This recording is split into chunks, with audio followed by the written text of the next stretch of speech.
नमस्कार नमस्कार। अपने सामाजिक विज्ञान के क्लास 10वीं के प्रथम अध्याय का अध्ययन कर रहे थे। तो उसमें हमने प्रथम अध्याय में अंत में गुर्जर प्रतिहार राजवंश के बारे में चर्चा की थी। इसके बाद में जो प्रमुख राज्य आता है जिसका नाम है चोल राजवंश। ठीक है, ये मुख्यतः जो है चोल राजवंश जो है वैसे तो राजस्थान जो भारत है उस भारत के दक्षिणी भाग में है। ठीक है, और ये जो चोल है जो प्रमुख 3 राज्य थे दक्षिण के, जिसमें चेर चोल पांड्य का नाम आता है। ठीक है, चेर चोल पांड्य का नाम आता है, उसके अंदर जो है ये प्रमुख रूप से माना जाता है। ठीक है, तो चलो अब हम इसका अध्ययन करते हैं। तो पहली बात तो ये प्राचीन दक्षिणापथ के 3 प्रमुख राज्यों में से एक था, जिसमें पांड्य है, चेर है और केरल है। ठीक है, इनमें से एक प्रमुख माना जाता है। अशोक के अभिलेखों में इस राज्य का एक स्वतंत्र राज्य के रूप में उल्लेख किया गया है। भी अशोक का जो अभिलेख था उन अभिलेखों में जो है इसको कौन सा राज्य किस राज्य के रूप में बताया गया है? स्वतंत्र राज्य के रूप में बताया गया है। किस राजवंश को? चोल वंश को। ठीक है, और अब चोल राज्य के निवासी जो है कौन सी भाषा, ये भाषा का 1 नंबर का जो प्रश्न है आपके आ सकता है। जो कंपटीशन वाले देख रहे हैं उनके लिए भी इंपॉर्टेंट है, क्योंकि ये 1 नंबर का जो प्रश्न है वो पूछा जा सकता है। कौन से भाषी है? तमिल भाषी है। ठीक है, चोल है, तमिल है, लय मिल रहा है ना पीछे सब, तो इस तरह से ध्यान रख लेना। उन्होंने तमिल भाषा में उच्च कोटि के साहित्य लेखन को क्या दिया था? प्रोत्साहन दिया था। तिरुवल्लुवर रचित कुरल इसका एक अच्छा उदाहरण है। ठीक है, तिरुवल्लुवर रचित कुरल इसका क्या माना जाता है? एक अच्छा उदाहरण है। ठीक है, अर्थात तिरुवल्लुवर जो है लेखक का नाम है और इसकी पुस्तक का नाम क्या है? कुरल। ठीक है, जो इसका एक उदाहरण माना जाता है। ठीक है, इसके बाद में करिकाल जो है चोल वंश का एक राजा हुआ है जिसने पुहार या पुगार नगर की नींव डाली थी। ठीक है, करिकाल नाम का चोल वंश का राजा है जिसने पुगार नामक जो नगर है उसकी क्या की थी? नींव डाली थी। ठीक है, उसने सिंहल से युद्ध किया और युद्ध बंदियों से कावेरी नदी के किनारे 100 मील लंबे बांध का क्या करवाया था? इसने निर्माण करवाया था। ठीक है, वह चोलों की राजधानी को उर्गपुर या फिर उरियूर में कावेरीपट्टनम ले गया था। तो अर्थात इसकी अब यहाँ पर जो राजधानी अगर आपसे पूछे तो ये जो राजधानी कहाँ किसको बना दी थी इसने? तो उरगपुर से कावेरीपट्टनम इसने अपनी राजधानी जो है परिवर्तित कर दी थी। ऐसे पूछा जा सकता है इनकी प्रारंभिक राजधानी कौन सी थी? तो कौन सी आ जाएगा? उरगपुर। और ये यहाँ से अपनी राजधानी किसको ले गया था? तो कावेरीपट्टनम को ले गया था। ठीक है, चोल राजा जो है विजयालय के पुत्र, चोल राजा विजयालय के पुत्र और उत्तराधिकारी नाम क्या है? आदित्य। ये कालक्रम नहीं याद करना इनका, तो लगभग ये बता रखा है इन्होंने। ने पल्लव नरेश अपराजित को क्या किया है? हराया है। अपराजित राजा का नाम है। ठीक है, अपराजित किसका नाम है? शासक का नाम है। इस शासक को इसने क्या किया है? पराजित किया है, हराया है। आदित्य के पुत्र परांतक, देखो ये क्रम कैसे चल रहा है इनका, उसी क्रम से आपको याद रखना है। आदित्य के पुत्र परांतक ने पल्लवों की शक्ति को पूरी तरह से कुचल दिया और उसने पांड्यों की राजधानी मदुरा पर भी क्या कर लिया? अधिकार कर लिया। किस पर अधिकार कर लिया? मदुरा पर अधिकार कर लिया। अब इसके बाद में आता है कि चोल राजा प्रथम संपूर्ण मद्रास, मैसूर, कुर्ग और सिंहल द्वीप अर्थात श्रीलंका, ठीक है, दक्षिण भारत ही आ गया, को अपने अधीन करके पूरे दक्षिण भारत का एक छत्र क्या बन गया? सम्राट बन गया। ठीक है, तो यहाँ पर ये नीचे जो है आपको दिखाई दे रहा है, और यहाँ पर ये जो प्रमुख राजवंश है ये आपको 3 राजवंश दिखाई दे रहे हैं, वे किस तरह से इन्होंने कहाँ कहाँ जो है शासन है किया था। ठीक है, ये अलग अलग राजवंश इन्होंने देखो राष्ट्रकूट का भी बता रखा है, गुज्जर प्रतिहारों का भी बता रखा है, इन्होंने जो है कहाँ कहाँ शासन किया था। ठीक है, इसके बाद में देखो उसने अपनी राजधानी तंजौर से भगवान शिव का राज राजेश्वर या वर्धेश्वर मंदिर बनवाया था। ठीक है, तंजौर में जो है, तंजौर में किसका मंदिर बनवाया है? राज राजेश्वर। राज राजेश्वर का मंदिर देखो, नाम देखो, राजराज, राजराज क्या नाम आ गया? राज राजेश्वर या वर्धेश्वर। ठीक है, भी मैं आपको बता दूं जहां पर सवर शब्द लग जाए ना पीछे, ठीक है, वो सारे के सारे 99.99% जो है वो किसके मंदिर होंगे? भगवान शिव के मंदिर होंगे। ठीक है, जहां पर पीछे क्या लग रहा हो? स्वर, अर्थात पूरा देखें तो क्या शब्द लग रहा हो? ईश्वर लग रहा हो। तो ये ध्यान रखना, उसने अपनी राजधानी तंजौर में भगवान शिव का राजराजेश्वर मंदिर बनवाया। उसके पुत्र और उत्तराधिकारी राजेंद्र प्रथम के पास शक्तिशाली नौसेना थी, जिसमें पेंगु, मर्तमान,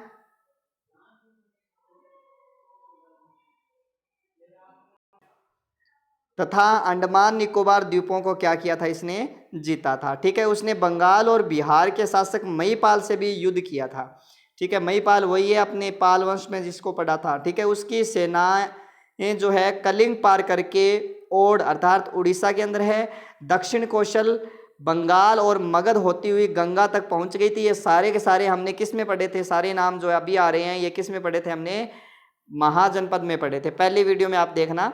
ठीक है, इसके बाद में जो है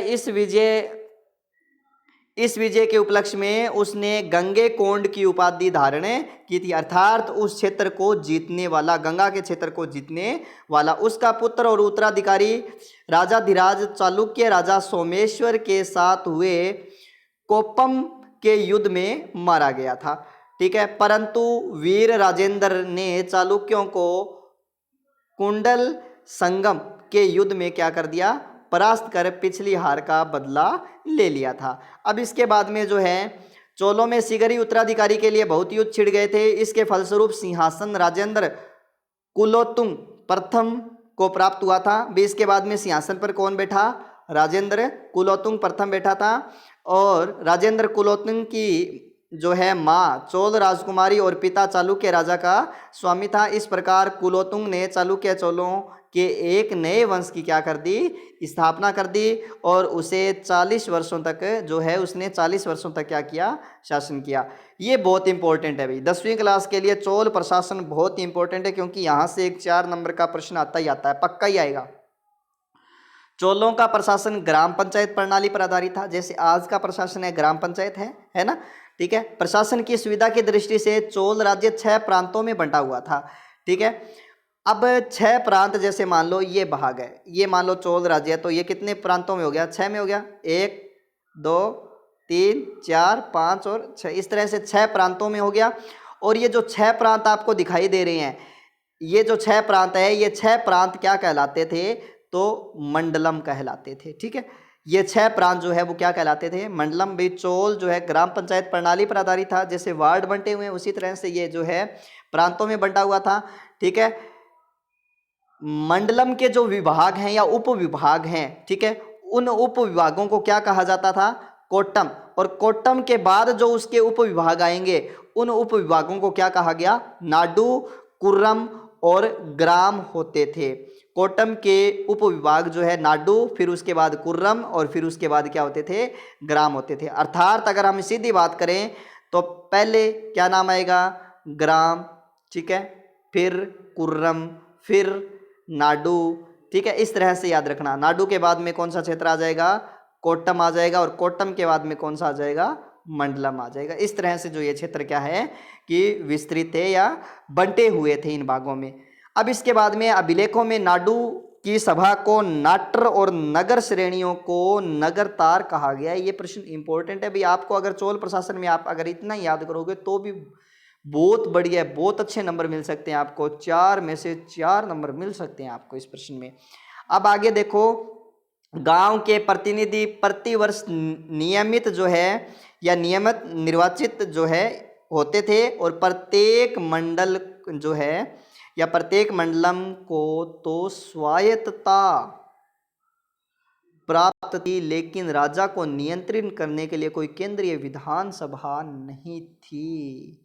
स्वायत्तता, पॉलिटिकल की भाषा में स्वायत्तता का अर्थ क्या होता है पता है आपको, स्वायत्तता। ठीक है भी, अब देखो कोई भी पॉलिटिशियंस है वो आपकी अपनी मनमानी करता है, उसके ऊपर दबाव के लिए कोई ना कोई क्या बनी हुई है, संस्था बनी हुई है, लेकिन यहाँ पर ऐसा कोई नहीं है। राजा का निर्णय ही क्या माना जाता था, अंतिम निर्णय माना जाता था। अब आगे क्या कह रहा है कि भूमि की उपज का लगभग 1/6 भाग जो है सरकार को लगान के रूप में मिलता था। लगान अनाज में या फिर स्वर्ण मुद्राओं में दिया जाता था, या तो अनाज दे दो या फिर स्वर्ण मुद्राओं में दिया जाता था। चोल राज्य में प्रचलित सोने का सिक्का क्या कहलाता था, प्रश्न इंपॉर्टेंट है, कासू। चोल राज्य में प्रचलित सोने का सिक्का क्या कहलाता था, कासू कहलाता था। जैसे मान लो सीधा प्रश्न पूछ ले, कंपटीशन वालों के लिए बता रहा हूँ, कासू क्या है, ऐसे प्रश्न आ जाए। ठीक है, ऑप्शन कांसे का सिक्का, तो अपने तो यही करके आएंगे, यही करके आएंगे। जो 16 ओंस का होता था, जैसे मान लो 1 रुपया है, 1 रुपये में जो है 1 रुपया मान लो है आपके, तो उस 1 रुपये में अगर आपको पूछे भी आने कितने हैं, तो आने कितने होंगे, 4 आने होंगे। ठीक है भाई, 1 आना कितने पैसे का होता है, 25 पैसे का। तो और 1 रुपये में अगर आपसे पैसे पूछे तो कितने पैसे है, 100 पैसे है। उसी तरह से ये जो है ये किस में विभक्त था, कासु जो है वो किस में, ओस में विभक्त था, बंटा हुआ था। जैसे मान लो इस तरह से बंटा हुआ था। ठीक है, चोल राजाओं के पास विशाल स्थल सेना के साथ साथ मजबूत जहाजी बेड़ा भी था। चोल राजाओं ने सिंचाई की बड़ी बड़ी जो है योजनाएं पूरी की थी। ठीक है, अब चोलों ने पल्लवों की स्थापना कला को आगे बढ़ाया। चोलों की द्रविड़ मंदिर शैली भी कुछ विशेषता है। वर्गाकार विमान मंडप, गोपुरम, कलापूर्ण जो है स्तंभों से युक्त वृहद सदन। अब देखो किस तरह से जो है इनके मंदिर बने हुए थे। मंदिरों में यहाँ पर ये देखो, ये जो है इस तरह से चोलकालीन मंदिर दिखाए गए हैं। ये जो है ये यहाँ पर कौन से मंदिर दिखाए गए हैं, चोलकालीन जो है मंदिर दिखाए गए हैं। इस चित्र में ध्यान से आप देख लेना। ठीक है, इसमें मंडप दिखा रखा है, गोपुरम दिखा रखा है और वर्गाकार एक तरह से विमान दिखा रखा है। ठीक है, वृहद सदन सजावट के लिए पारंपरिक सिंह, ब्रैकेट तथा संयुक्त स्तंभों आदि का होना जो है इसकी क्या है, विशेषताएं हैं। 2 विशेषताएं पूछी जा सकती है आपसे। राजराज प्रथम का तंजौर का शिव मंदिर, राजराजेश्वर मंदिर। ठीक है, तंजौर का शिव या राजराजेश्वर मंदिर कौन सी शैली में है, द्रविड़ शैली में है। दक्षिण भारत में नहरों की प्रणाली चोलों की ही देन है। चोल मंदिरों में चिदम्बरम और तंजौर के मंदिर सर्वोत्कृष्ट हैं। चोल युग की नटराज शिव की कांसे की मूर्तियां भी सर्वोत्कृष्ट मानी जाती है। ये देखो नटराज शिव की मूर्ति जो है, ये देखो नटराज शिव की कांसे की प्रतिमा जो है यहाँ पर आपको दिखा रखी है।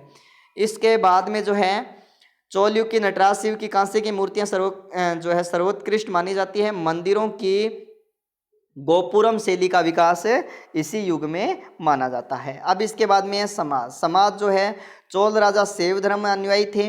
राजा धीराज जो है के लेखों में अश्वमेध यज्ञ का भी उल्लेख मिलता है। अश्वमेध यज्ञ के बारे में आपको पहले बता चुका हूँ। समाज में स्त्रियां संपत्ति की स्वामिनी होती थी और दास और देवदासी प्रथा भी क्या है, प्रचलित थी। दास प्रथा भी इसके अंदर क्या थी, प्रचलित थी। ठीक है, कौन सी प्रथा, दास प्रथा। अब इसके बाद में जो है कौन सा राजवंश है, पल्लव।